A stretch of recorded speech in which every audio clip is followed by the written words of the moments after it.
Hello everyone, welcome back to the physics class.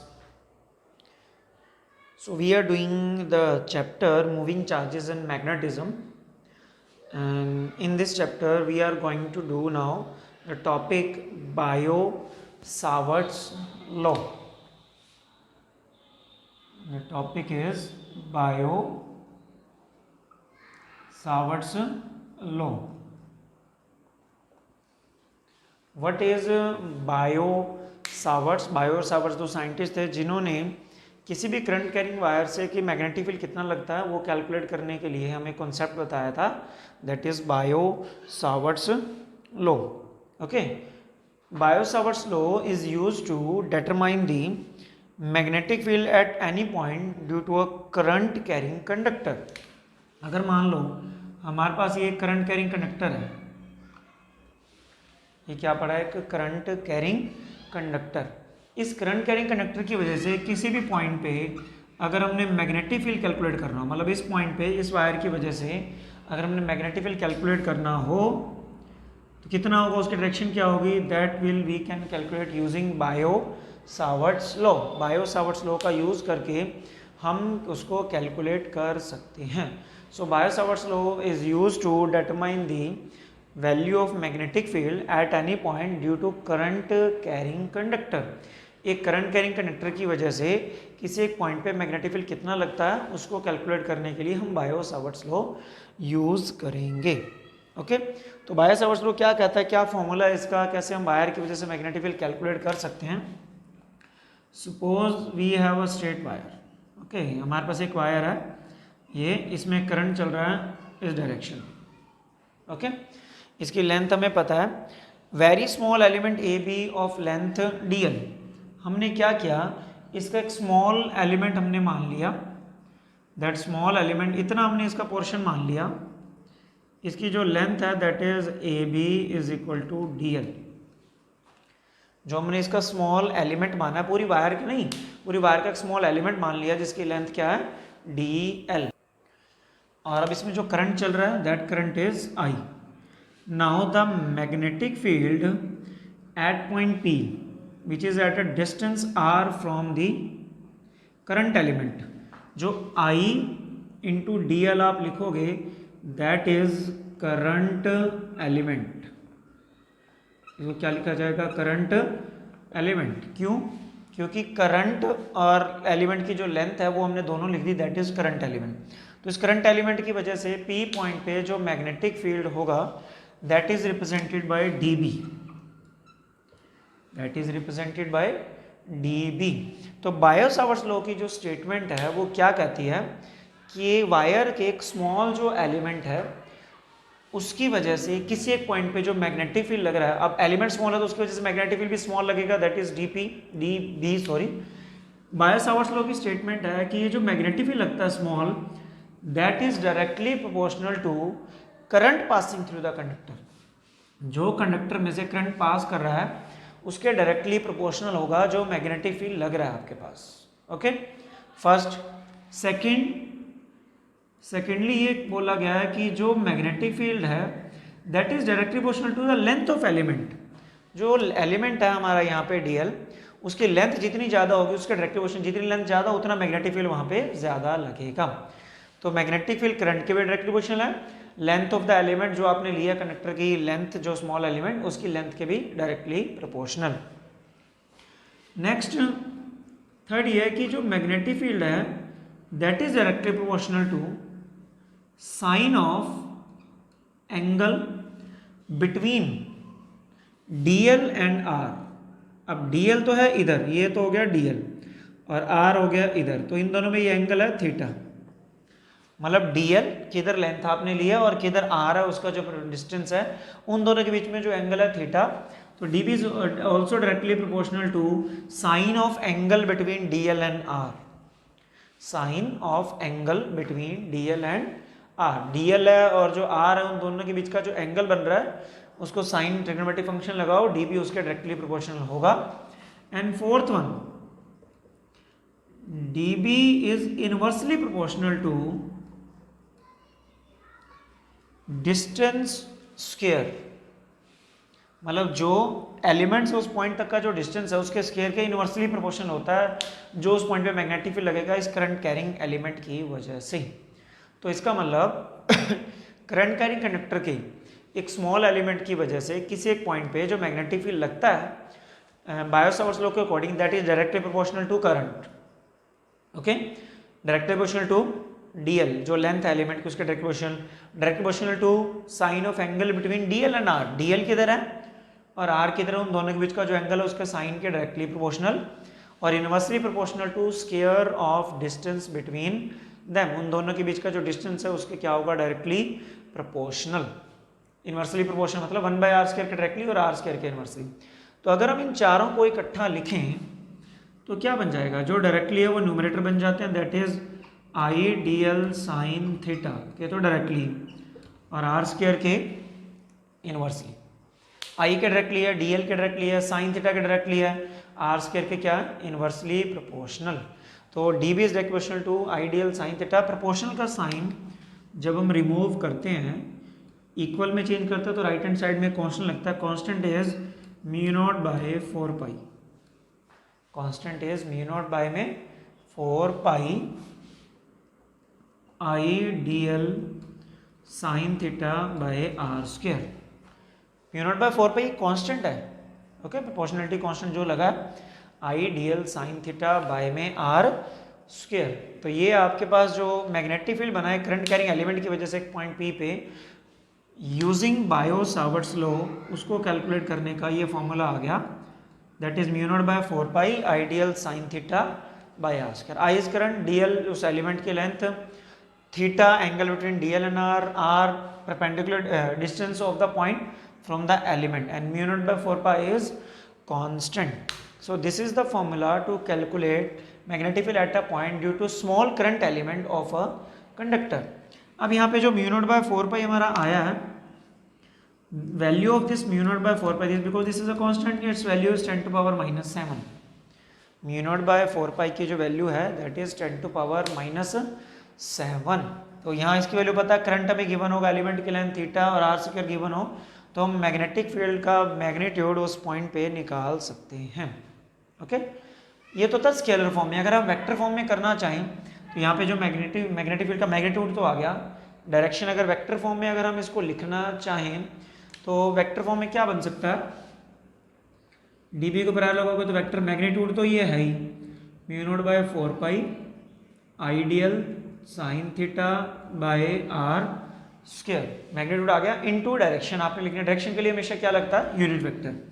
तो direction के लिए unit vector that is R cap, direction के लिए unit vector लगा दैट इज आर कैप। और unit vector हमें पता है क्या होता है, vector divide by its magnitude, vector divide by its magnitude. तो vector R vector divide by its magnitude ये लिख दिया। अगर नीचे ही हम इसमें डिनोमिनेटर बात करें mu not by 4 pi I D L sine theta r vector by में नीचे तो आर क्यूब बन गया वेक्टर फॉर्म में अगर हमने लिखना है तो। अच्छा, अब आई तो करंट तो एक स्केलर क्वांटिटी होती है, डी एल ये भी वेक्टर क्वांटिटी, ये भी वेक्टर क्वांटिटी, तो ये बन गया D L R sine theta. अगर हम इसको ऐसे लिखें that is mu not by 4 pi I तो बाहर आ गया D L R sine theta by में आर क्यूब। तो ए बी साइन थीटा क्या होता है, A cross B, A B sine theta क्या होता है, ए क्रॉस बी। तो D L R sine theta क्या हो गया, डी एल क्रॉस आर। तो magnetic field in vector form बनेगा mu not by 4 pi I बाहर अंदर रहेगा डी एल क्रॉस आर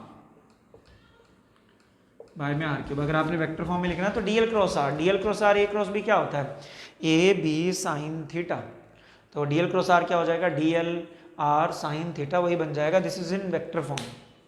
अब मैग्नीट्यूड तो चलो आ गया, डायरेक्शन हमने यहाँ निकालनी है, वेक्टर फॉर्म में लिख तो दिया लेकिन डायरेक्शन हमें पता भी होनी चाहिए कि किस डायरेक्शन में ये मैग्नेटिक फील्ड लगेगा।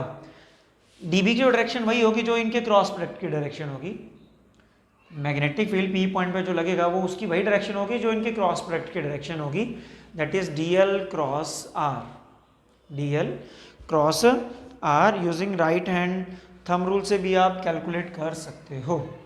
मान लो आई डी एल की डायरेक्शन ये है, मतलब एक्स एक्सिस है, मान लो ये वाई एक्सिस है, इसकी एक्स एक्सिस है आर की, तो आपने right hand thumb rule, thumb आपने करंट की डायरेक्शन में रखना है, तो फिंगर जो आपकी राइट हैंड की जो फिंगर्स हैं, फिस्ट बनानी है, मुट्ठी बंद करनी है, तो फिंगर इनवर्ड जा रही है, इसका मतलब मैग्नेटिक फील्ड क्या लगेगा, इनवर्ड। अगर ये पॉइंट लेफ्ट साइड में होता, करंट ऊपर, फिंगर्स आउटसाइड आती, तो इसका मतलब मैग्नेटिक फील्ड क्या होता, आउटवर्ड। तो राइट हैंड थंब रूल से आप डायरेक्शन कैलकुलेट कर सकते हो कि मैग्नेटिक फील्ड की क्या डायरेक्शन बनेगी पी पॉइंट पर।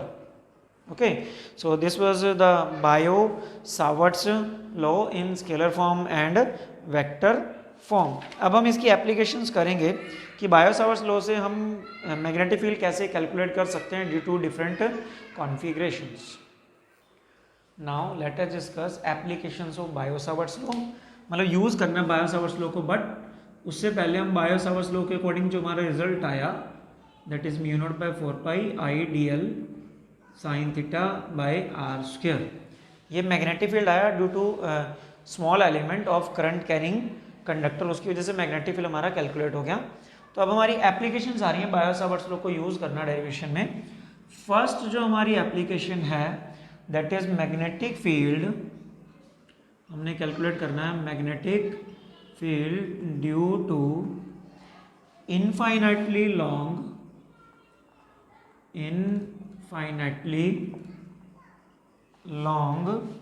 straight wire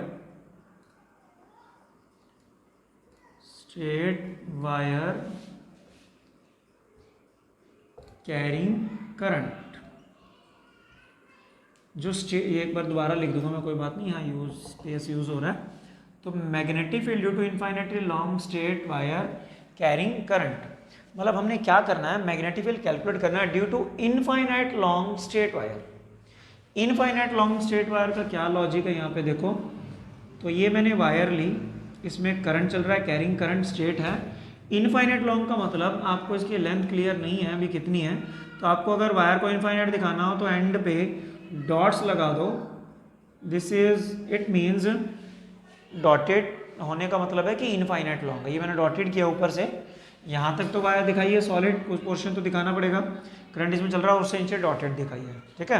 डॉटेड का मतलब क्या है कि इनफाइनाइट लॉन्ग करंट कैरिंग ये एक वायर है, इसकी वजह से किसी एक पॉइंट पे आपने मैग्नेटिक फील्ड कैलकुलेट करना है। इसमें करंट चल रहा है आई, जो पॉइंट है वो ये है पी, जहाँ पे आपने मैग्नेटिक फील्ड कैलकुलेट करना है।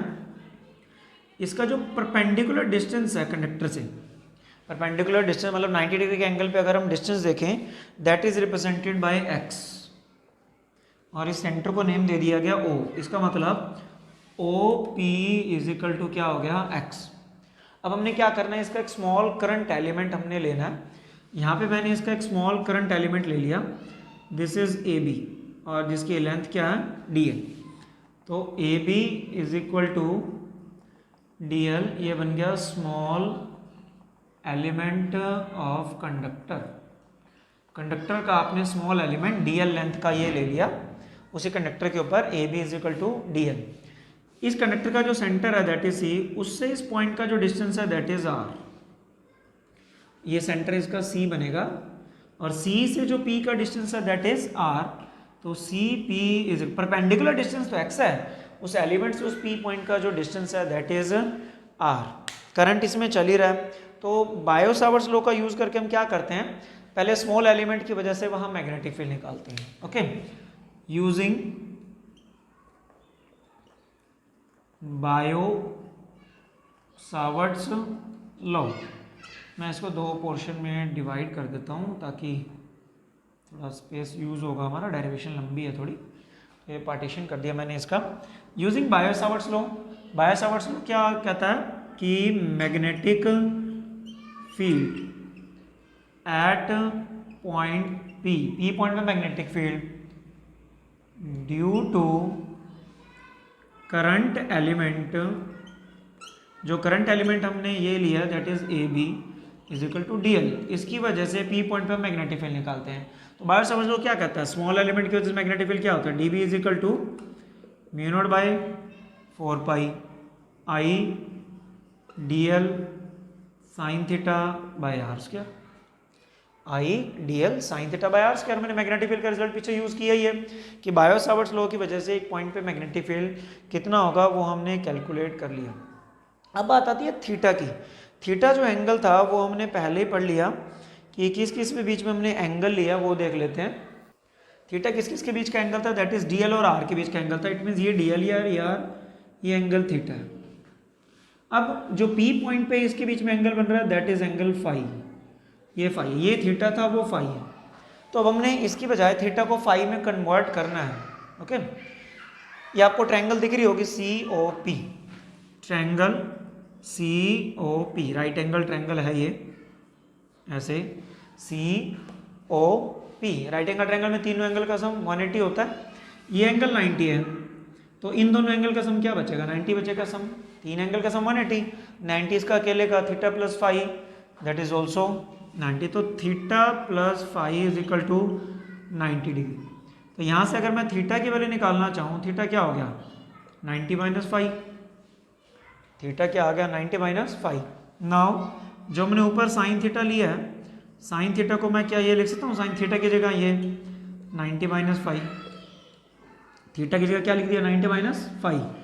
साइन 90 माइनस फाई क्या होता है कॉस फाई, 90 पे क्वाड्रेंट चेंज हो जाता है, तो ये साइन 90 माइनस फाई क्या बन जाएगा कॉस फाई। तो ये कॉस फाई बन गया अपना। ओके, तो जहाँ साइन थीटा था अब हम उसको क्या लिख सकते हैं कॉस फाई। एक चीज़ क्लियर होगी यहाँ पे। अब हमने डीएल की वैल्यू भी निकालनी है और आर की वैल्यू भी हमने कैलकुलेट करनी है।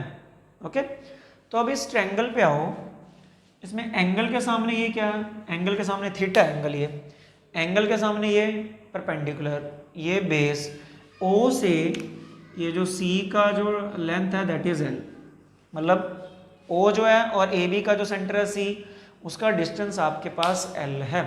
तो आप ना फाई के टर्म में देखना है, एंगल ये ले लो, एंगल के सामने परपेंडिकुलर। ओके, अगर एल होगा तभी हमारे पास डी एल निकलेगा।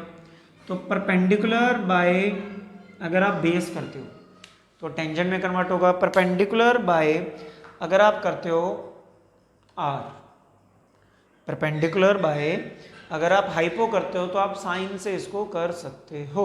ओके, तो साइन से हम इसको करते हैं साइन फाई, साइन फाई क्या बनेगा एंगल के साथ परपेंडिकुलर बाय हाइपो बनेगा साइन का, परपेंडिकुलर तो हो गया एल। ओके, और sine perpendicular by hypo, hypo है आर, हाइपो क्या बन गया आर। तो यहाँ से एल क्या आ जाएगा, यहाँ से एल आ गया that is r sine phi, l क्या आ गया that is r sine phi, ये अपने पास एल बन जाएगा। अगर हम इसको थोड़ा सा, एक तो ये कर सकते हैं, अगर हम इसको और थोड़ा सा इजी करना चाहें तो क्या करना है, एंगल तो ये लिया ही है, परपेंडिकुलर और बेस का कॉम्बिनेशन ले लो तो थोड़ा और इजी हो जाता है, एक स्टेप कम हो जाता है, और तो कुछ नहीं है। परपेंडिकुलर और बेस क्या होता है टेंजेंट, इसको टेंजेंट फाई कर लो, टेंजेंट फाई क्या होगा, परपेंडिकुलर एल है ये एक्स हो जाएगा बस, और यहाँ पे एक्स टेंजेंट फाई हो जाएगा, एल इज इक्वल टू क्या आ गया एक्स टेंजेंट फाई। अपने को एल नहीं चाहिए, अपने को डी एल चाहिए।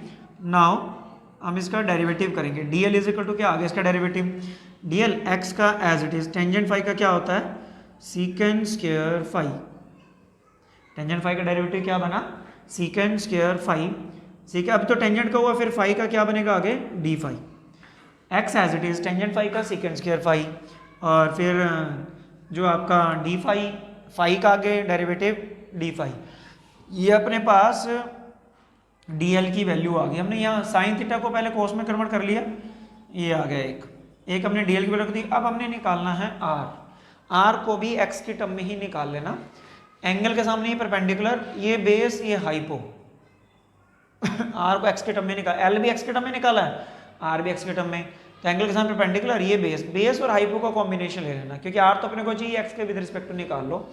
तो क्या बनेगा अब अपने पास ये, तो यहाँ से निकाल लो कॉस फाई, क्योंकि बेस बाय हाइपो तो कॉस फाई बनेगा, बेस तो होगा एक्स और हाइपो होगा आर। तो यहाँ से अगर मैं आर निकालना चाहूँ, आर इधर आ गया, ये बन गया एक्स बाय कॉस फाई, क्या बना x by cos phi, cos phi नीचे आ गया, आर की वैल्यू आ गई x by cos phi, clear. अच्छा हम इसको और भी लिख सकते हैं, 1 by cos phi, cos phi का उल्टा क्या होता है सीकेंड, तो एक्स सीकेंड फाई भी लिख सकते हैं इसको, क्या लिख दिया r is equal to x secant phi, क्योंकि कॉस का उल्टा जो होता है वो सीकेंड होता है। अब ये जो इक्वेशन नंबर 1 थी, इसमें ये तीनों चीज़ें पुट करेंगे, साइन थीटा की जगह और डी एल की वैल्यू और आर की value. Put value of sine theta, d l and r in equation 1। जो फर्स्ट इक्वेशन है उसमें हम यू पुट कर देते हैं, ये फर्स्ट इक्वेशन है, that is d B is equal to mu not by 4 pi I as it is. D l की वैल्यू भी आ जाएगी, that is x secant square phi d phi. Okay, sine theta, sine theta की जगह क्या आ जाएगा, cos phi, क्योंकि फाई में कन्वर्ट कर देना सारी आपने। अब कॉस फाई बाई में, बाई में क्या है, आर का स्क्वायर, आर ये रहा, इसका मतलब square, x square secant phi था तो सीकेंड स्क्वायर फाई, एक एक्स एक एक्स कैंसिल हो गया, सीकेंड स्क्वायर फाई से सीकेंड स्क्वायर फाई कैंसिल हुआ, डी बी क्या बचा, d B equals mu not by में 4 pi I cos phi d phi, ये बचा हमारे पास। अब मैग्नेटिक फील्ड क्या बचा, mu not by 4 pi I cos phi d phi. अभी ये स्मॉल एलिमेंट की वजह से आया, अपने को टोटल कंडक्टर की वजह से अभी कैलकुलेट करना है। हमारा टॉपिक क्या है, due to infinite long straight wire carrying current, पूरे कंडक्टर की वजह से अभी हमें इसको कैलकुलेट करना है। अब अगर हमने पूरे की वजह से कैलकुलेट करना है तो एंगल भी पूरे का ही लेना पड़ेगा। एंगल पूरे का क्या बनेगा, देखो ये अपर एंड से मिला दो क्योंकि ये फाई था, और एक ये लोअर एंड से मिला दो, ये एंगल बना फाई 2 और ये एंगल क्या बना पूरा फाई 1 सेंटर वाली एंगल के साथ। लेकिन फाई 1 अगर लाइन से नीचे है तो वो नेगेटिव बनेगा और जो ऊपर है वो पॉजिटिव बनेगा एंगल। तो लिमिट पुट कर देते हैं ऑन इंटीग्रेटिंग, ऑन इंटीग्रेटिंग करने पर। तो इंटीग्रेटिंग करने में क्या होगा, डी बी का integration is equal to integration of mu not by 4 pi that is I cos phi d phi. Limit minus phi 1 से फाई 2 तक जाएगी, मतलब अगर पूरे का करना तो पूरा एंगल कितना बन रहा है वहाँ पे वो हमने कैलकुलेट करना है, that is minus phi 1 to phi 2 तक ये लिमिट आपकी जाएगी। अब डी फाई के साथ जो टर्म है उसका होता है डेरिवेटिव या इंटीग्रेशन, तो डी के साथ फाई है, फाई वाली टर्म्स अंदर बाकी बाहर आ जाएगी।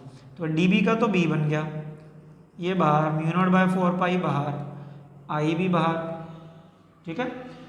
और अंदर क्या बचा, अंदर इंटीग्रेशन में बचेगा cos phi d phi, cos phi d phi, और साथ में ये एक एक्स भी बचा था, अभी ये एक एक्स कट गया था, ये एक्स यहाँ आएगा, ये एक्स भी आएगा और ये एक्स बाहर आ गया, कॉस फाई डी, ये बचा था ना, 2 पावर थी, एक नीचे बच गया था कॉस फाई। अब इसका इंटीग्रेशन करना है, लिमिट माइनस फाई 1 से फाई 2, तो मैग्नेटिक फील्ड हमारा आ गया mu not by 4 pi I by x, x perpendicular distance है, कोस फाई का इंटीग्रेशन होता है minus sine phi, cos phi का इंटीग्रेशन जो बनेगा that is minus sine phi, minus sine phi, minus sine phi नहीं सॉरी साइन फाई बनेगा। तो ये माइनस लगाने की जरूरत नहीं है आपको, लिमिट यहाँ आ जाएगी माइनस फाई 1 से फाई 2, कोस फाई का इंटीग्रेशन साइन फाई और माइनस फाई 1 से फाई 2 तक ये चलेगा, ठीक है। इसके बाद हम देखते हैं, हम वैल्यू पुट करते हैं अब इसकी, b is equal to mu not by 4 pi I by x, upper limit minus lower limit, upper limit sine phi 2 minus lower limit, minus तो वैसे फॉर्मूला में होता है और minus lower limit minus phi 1, sine minus theta minus sine theta होता है, sign minus theta क्या बनता है माइनस साइन थीटा। तो अगर हम यहाँ बात कर लें इसमें, तो ये मैग्नेटिक फील्ड, थोड़ा मैं इसको रब कर देता हूँ फिगर को, और यहाँ लिख रहा हूँ b is equal to mu not by में 4 पाई आई बाय एक्स तो बाहर है ही, अंदर क्या बचा sine phi 2 plus sine phi 1 बच जाएगा, प्लस साइन क्यों, माइनस ये बाहर आ जाएगा, minus minus plus sine phi 2 plus sine phi 1 तो ये मैग्नेटिक फील्ड जो है वो कैलकुलेट हो गया यहाँ पे। This is the magnetic field due to infinite long straight wire at a point, एक पॉइंट पे इनफाइनाइट लॉन्ग स्ट्रेट वायर, उसकी वजह से मैग्नेटिक फील्ड आपने एक पॉइंट पे कैलकुलेट करना है। So this is the method to calculate the magnetic field at a point. Phi1 और Phi2 लोअर एंड से जो एंगल बन रहा है और अपर एंड से जो एंगल बन रहा है वो बने. I करंट हो गया, x परपेंडिकुलर डिस्टेंस, μ0/4 कांस्टेंट होता है, इसकी वैल्यू हमें पता होती है. तो डेरिवेशन को अपने हाथ से जरूर करके देखना है आपने, तभी इसकी प्रैक्टिस होगी. And this is an important derivation for the boards exam and we will do the numerical also. So this is the first application of Biot-Savart law. Now we are discussing some special cases. Okay. Now we are doing some special cases कि क्या किस तरह की wire में changes आ सकते हैं. This was the figure. This was the result due to straight wire at a point. Okay. First case आता है if wire is infinitely long. अगर वायर आपको इनफाइनाइटली दे रखी हो, जनरल रिजल्ट हमने निकाल लिया, तो दोनों एंगल आपने 90 ले लेने हैं, π/2. दोनों एंगल क्या लेने हैं? 90. अच्छा, अब इसमें 90 पुट करके देख लो तो क्या बनेगा? μ0/4π I/x. यहाँ sine 90 plus sine 90. Sine 90 degree क्या होता है? साइन 90 1 होता है. तो 1 इसका बनेगा, 1 इसका बनेगा, 1 + 1 2 बनेगा. तो what will be the result? μ0/4π that is 2I/x. इसका मतलब अगर आपको न्यूमेरिकल में इनफाइनाइट लॉन्ग स्ट्रेट वायर आपको दे रखी है, आपने मैग्नेटिक फील्ड निकालना है एक पॉइंट पे, तो what is the result? That is μ0/4π 2I/x. x is the perpendicular distance of the point from the current carrying conductor. ये तो था कि दोनों 90 और पॉइंट सेंटर के पास हो. तो अगर हम इसमें ये बात करें, डायरेक्शन में तो निकालनी है क्योंकि मैग्नेटिक फील्ड एक वेक्टर क्वांटिटी है. मैग्नीट्यूड तो चलो इससे आ गया, डायरेक्शन वही right hand thumb rule. Current की डायरेक्शन में थंब रखना है, फिंगर इस पॉइंट पे है, इनवर्ड जा रही है, फिस्ट मतलब मुट्ठी बंद करते इनवर्ड जा रही है, तो उसका मतलब मैग्नेटिक फील्ड क्या है? परपेंडिकुलरली इनवर्ड्स लगेगा. ओके. अब कई स्पेशल केसेस इसमें और भी आते हैं. Let us discuss the second special case. Second case है if wire is finite. If wire is finite. Finite का मतलब उसकी लेंथ दे रखी है. मान लो वायर की लेंथ दे रखी है L, total length L. Okay. तो इस केस में φ1 = φ2 = φ. दोनों एंगल बराबर होंगे, जितने भी होंगे, लेकिन दोनों एंगल बराबर होंगे. तो क्या रिजल्ट बन जाएगा? अगर हम इससे बात करें तो क्या बन जाएगा? μ0/4π I/x. तो अंदर क्या बन जाएगा? 2 sin φ. क्या बन जाएगा? 2 sin φ. अब अपने को sin φ की वैल्यू कैलकुलेट करनी है, तो sin φ की वैल्यू हम यहाँ कैलकुलेट कर लेते हैं. अब ये टोटल लेंथ L है. अगर ये एंड फाइनाइट होता तो जितना भी टोटल कंडक्टर हमारे पास बनता है उसकी हाफ लेंथ हो जाती है यहाँ पे. मतलब ये जो एंगल है इसको छोड़ देते हैं एक बार, ये हमने छोड़ दिया. ये φ1 ये φ2, वायर पूरी लेंथ L है, तो ये हाफ इससे नीचे ये क्या हो जाता? L/2 होता.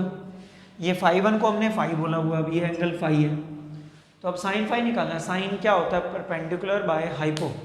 इस एंगल के सामने वाला ये परपेंडिकुलर होता, परपेंडिकुलर हाफ लेंथ बन जाती, तो दैट इज L/2. बाय में हाइपो ये बनता, कंडक्टर का नेम जो भी है, चलो उसे हाइपो भी हम निकाल लेते हैं, परपेंडिकुलर बाय हाइपो. अभी हाइपो कैसे बनेगा? ये तो L/2 है, ये x है, तो ये क्या बनेगा? L/2 का स्क्वायर प्लस x का स्क्वायर और अंडर रूट. तो ये बनेगा L/2 का स्क्वायर प्लस x का स्क्वायर और अंडर रूट. हाइपो ये बनता. यहाँ से साइन φ अगर हम इसको सॉल्व कर लें थोड़ा सा, L/2 तो ऊपर है ही, और नीचे इसको क्या बन जाएगा? L²/4 प्लस x² का अंडर रूट. एलसीएम ले लें नीचे इसमें, तो साइन φ क्या बन जाएगा? ऊपर L/2, ये बन जाएगा L² प्लस 4x² का अंडर रूट. नीचे जो 4 बचेगा अंडर रूट का, अंडर रूट 4 का 2 बन जाएगा, इंटू 2 से 2 कैंसिल हो जाएगा ये. तो साइन φ अपने पास आ गया L/L² प्लस 4x². हमने उसको सॉल्व कर लिया. साइन φ की ये वैल्यू आ जाती, वो साइन φ की वैल्यू हम यहाँ पुट कर देते हैं. μ0/4π I/x. 2 L ऊपर बन जाता और नीचे L² प्लस 4x² का अंडर रूट. इसका मतलब अगर वायर फाइनाइट होती, we will use this formula to calculate magnetic field at a point due to a finite wire की वजह से मैग्नेटिक फील्ड निकालने का ये फॉर्मूला बनता अगर वायर फाइनाइट होती, दोनों एंगल बराबर ले। देखो अगर वायर इनफाइनाइट है तो दोनों एंगल 90, अगर वायर फाइनाइट है तो दोनों एंगल इक्वल लेंगे। साइन फाई की वैल्यू निकाली हमने परपेंडिकुलर बाय हाइपो को हमने सॉल्व किया, इसको एलसीएम लेके अंडरूट वाला जो एलसीएम वाला 4 है वो अंडरूट में आके 2 बन जाएगा, उसको ऊपर कैंसिल। ये साइन फाई की वैल्यू हमने यहाँ पुट कर दी।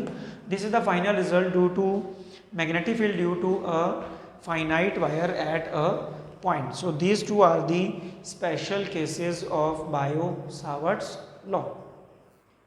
Now let us discuss some numericals based on the Biot-Savart's law and its application. एक स्ट्रेट वायर वाली एप्लीकेशन की उसके बेस पर है। उससे पहले हम फॉर्मूला लिख लेते हैं। Due to small current element की वजह से जो था Biot-Savart's law का, that is dB is equal to mu not by 4 pi I D L sine theta by में आर स्केयर या एक्स स्केयर जो भी हम लेते हैं डिस्टेंस, वो डिस्टेंस का स्केयर हो जाएगा। ठीक है, r is the distance, x लेते हो तो एक्स भी लिख सकते हो उसको। अच्छा, स्ट्रेट वायर अगर इनफाइनाइट हो, उसकी वजह से अभी हमने रिजल्ट निकाला ही था पीछे, that is mu not by 4 pi 2 I by में x is the perpendicular distance. इसमें एक्स ले रहे हो तो उसमें भी एक्स से लिख सकते हो, कोई दिक्कत नहीं है, डिस्टेंस ही है बस, जो चाहे एक्स लिख लो चाहे आर लिख लो। अगर फाइनाइट वायर हो उसकी वजह से भी हमने निकाला है अभी, that is mu not by 4 pi I by x 12 by l square plus 4x square का अंडर रूट। ये रिजल्ट अभी हमने कैलकुलेट किया था, इसमें फाइनाइट वायर का हो गया, इनफाइनाइट स्ट्रेट वायर, और ये स्मॉल एलिमेंट की वजह से। तो कुछ स्टेटमेंट्स देख लेते हैं, स्टेटमेंट के अकॉर्डिंग हम कैलकुलेट करेंगे। फर्स्ट है a current element DL 5DL दिया हुआ है। एक करंट एलिमेंट अपने को दिया हुआ है, न्यूमेरिकल है ये। करंट एलिमेंट जब भी दिया हो ना आइडियल होता है, ध्यान रख लेना। करंट एलिमेंट क्या होता है? आइडियल। तो आइडियल अपने को दिया हुआ है 5DL है, इसका मतलब I कितना हो गया?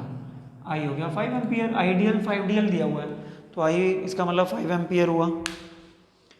At 0 0 0 along x axis if DL is 10 to power minus 2 metre, और DL अपने को दिया हुआ है 10 to power minus 2 मीटर, ये अपने को गिवन है।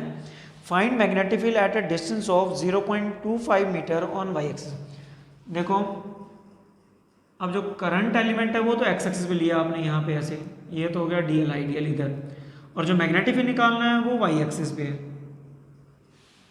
मैग्नेटिक फील्ड निकालना है वो कहाँ पे है? y axis. जिस पॉइंट पे मैग्नेटिक फील्ड निकालना है उसका डिस्टेंस x से डिनोट करते हैं, चाहे r से कर लो, दैट इज 0.25 मीटर, ये अपने को गिवन है। अब मैग्नेटिक फील्ड हमने कैलकुलेट करना है स्ट्रेंथ ऑफ द फील्ड। अब थीटा कितना हो गया इसका? थीटा 90 हो गया अगर x एक्सिस पे एलिमेंट है, और परपेंडिकुलर डिस्टेंस है जहाँ y एक्सिस पे आपने कैलकुलेट करना है।